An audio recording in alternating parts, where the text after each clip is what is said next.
Okay, so I'm starting to outline this program that we talked about in the last video where we're doing a sort of role-playing game combat between a fighter and a wizard.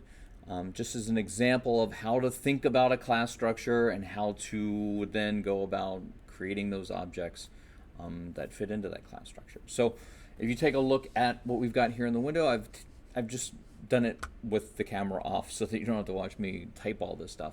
But I just want to walk you through it really, really quickly before we have the program do anything. And this is really, really important. This Java program does nothing. It prints the words "let's fight" on the screen. That is not really doing anything at all. But the important thing to recognize as you look at the code is that I've coded the class structure first before even trying to make the program do anything at all.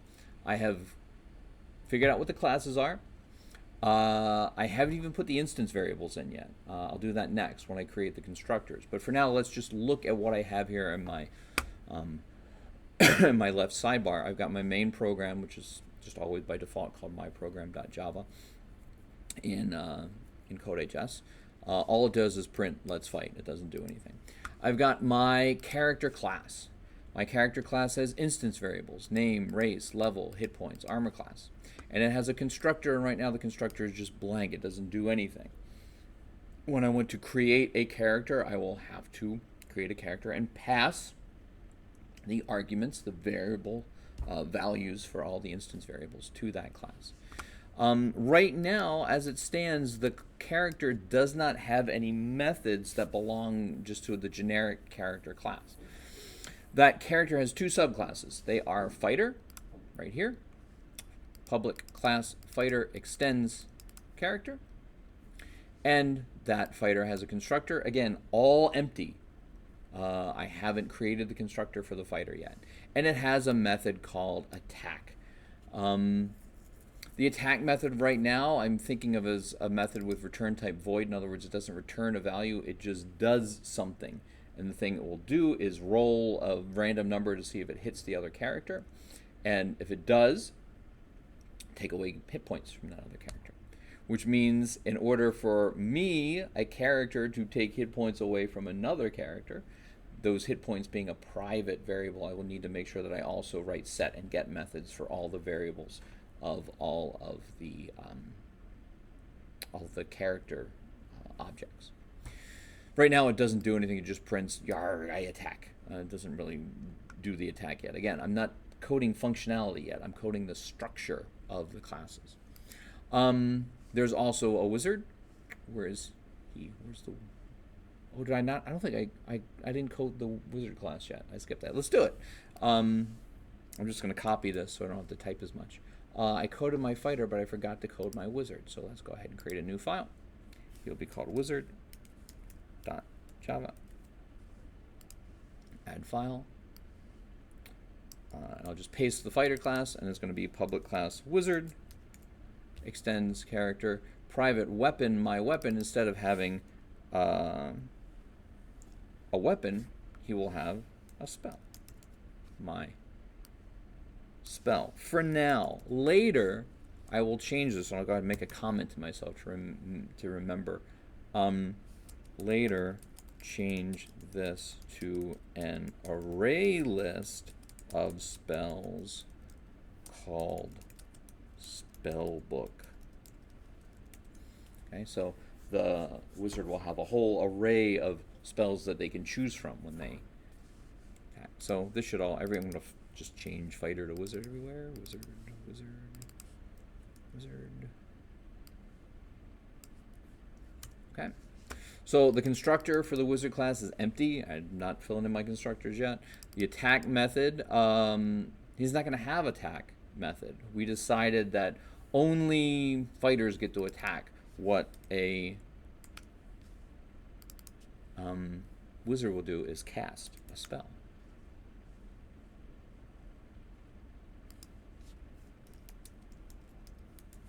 Wizard casts a spell.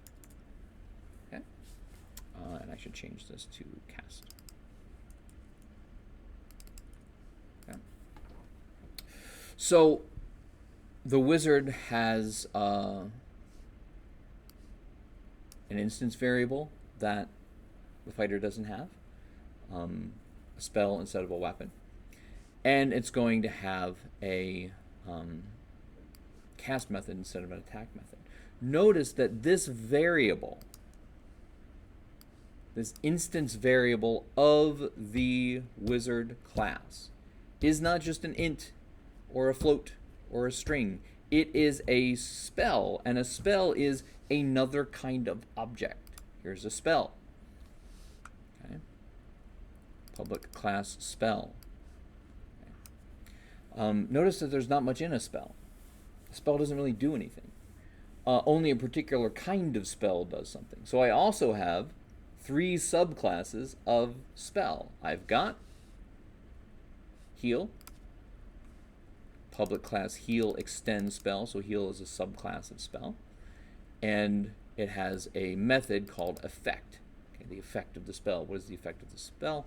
In this case, it just prints the wizard heals. It doesn't do anything. Later on, I'll go in and make it raise the wizard's hit points. I've got a subclass of spell called fireball. Public class fireball extends spell. Right now, it doesn't do anything but print whoosh, the wizard casts a fireball. And then I've got curse. Okay, as my other spell. So my spells are subclass, or my 3 different spells are subclasses of the spell class. And the spell class is just kind of a bucket to hold spells. It doesn't have its own instance variables. It doesn't have its own methods to do everything. The instance variables and methods only belong to the subclasses. And they could be different. For example, a heal spell just happens to you. Right? A fireball spell has a certain range and a certain damage. Those could be instance variables of the fireball spell. So each of the spells can have its own variables. And it would be easy to go and then add more spells if I decide to make this more complicated. I think that's everything. I've got my character. I've got my subclasses of character, fighter and wizard. I've got my spell class. I've got my subclasses of that, which are curse, fireball, and heal. And then I got my weapon class, which has 2 instance variables, the string, the name of the weapon, longsword, battle axe, whatever. And then the maximum damage as an integer. No constructor yet. I haven't made a weapon or told the program how to make a weapon. Okay, right now, if I tried to run this program and make new instances of any of these variables, they'd all just be empty. They'd all just be filled with zeros and nulls. That's okay. What I want is to hit this run button, have your main program run, which it does, and there's nothing going on in there. My main program just prints let's fight. I don't create a combat. I don't create a character. I don't create any instances of any objects. There's one class that I forgot, which I said that rather than having all the action happen in your main program, I wanted to create a class called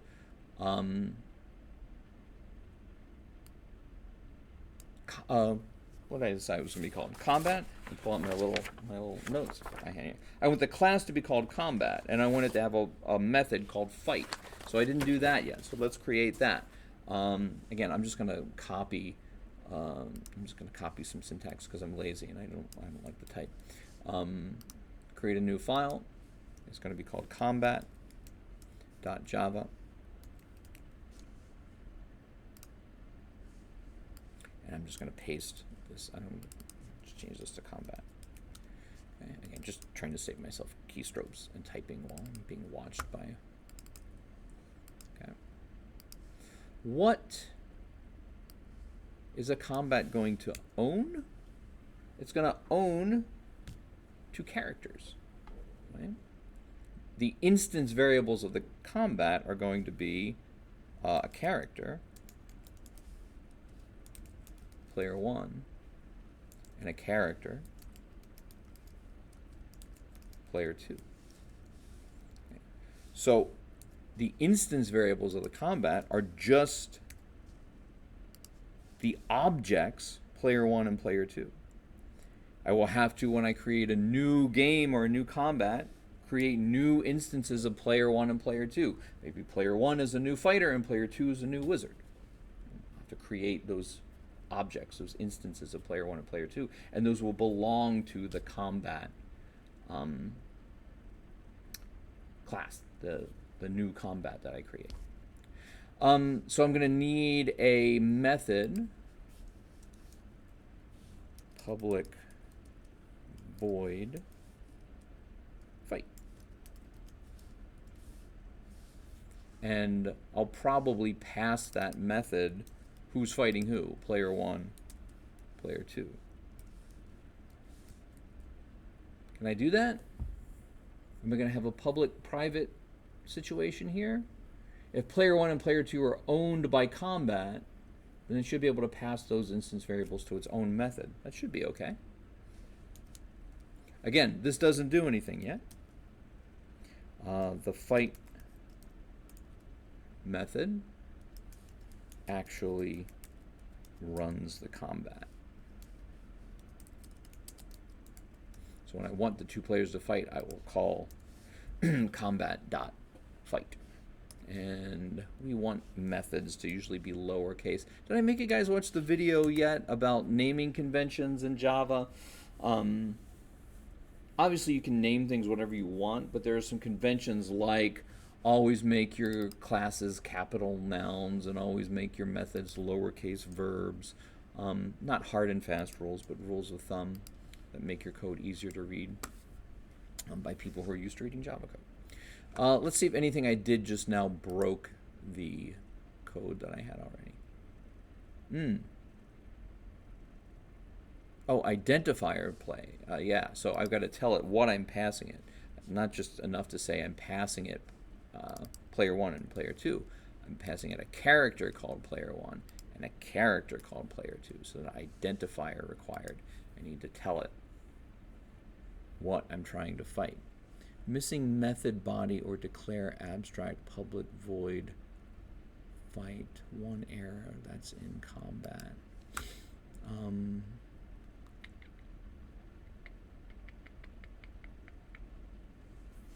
That might just be because I haven't declared these. I haven't created instances of these yet, so I can't really pass them to a method yet. Let's just take this out for now.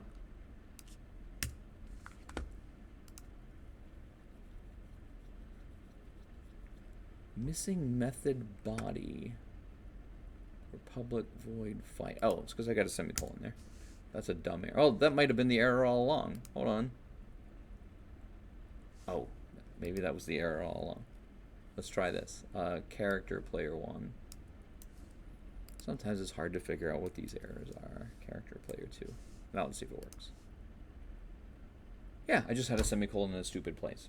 So did you see where that was? I had a semicolon after the method declaration, and it didn't understand it as a method declaration because it interrupted it before it got to this curly brace. Just a dumb, stray semicolon. The only thing worse than having one not having one you should have is having one somewhere where it don't belong.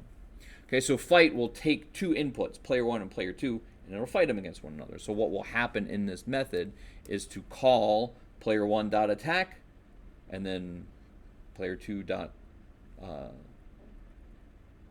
fireball or whatever. Right? It will actually manage the fight that will happen in this method. So all that will happen in the main program is it'll create a combat. The combat will create two players. And then I will call the fight method, and the combat's fight method will have those two players fight against one another. So it might be tricky about who owns what you're allowed to access directly, what you can set versus get, what public versus private things get passed to the various classes and subclasses and their methods. But the most important thing, and this is what I'm stressing, and this video is already 15 minutes and I got a program that doesn't do anything, right? Doing this first is super important. Rather than trying to code the functionality in the class structure as you go, to just create a big, empty, dumb program that doesn't do anything at all, with empty constructors and empty variables and empty methods. and to click this button and get no errors, so you know that that class structure is set up correctly. So you're not trying to run it and then having to go to how many different classes and subclasses do I have now? 1, 2, 3, 4, 5, 6, 7, 8, 9 plus my main, so 10 different files here. Okay. And I was trying to code it so the program actually did something, and every time I ran it, I got a whole bunch of, believe me, it took me some time before I hit record to make all those errors go away, little mistakes in all my different 10 files over here. So the reason for making this example so complicated and have 10 different classes and subclasses is to stress how important it is to take care of this business up front. Think about your program, think about your class structure, think about your instance variables, think about your methods, create them in a blank program that doesn't do anything yet. Compile that, make sure all your errors are gone, and then now start thinking about, all right, where do I put in my instance variables? Where do I create my new instances of each object? Where do I call the attack method of a fighter? Do I call it from inside main? Do I call it from inside the combat.fight method? Okay, and now starting to think about how to piece these things together. But getting that class structure up there first is really, really important. So that's what we've done so far. All right, let me go ahead and stop it there. And then next we'll try to actually make this code do something. We'll try to actually put in the variables, create new objects, and have the guys fight.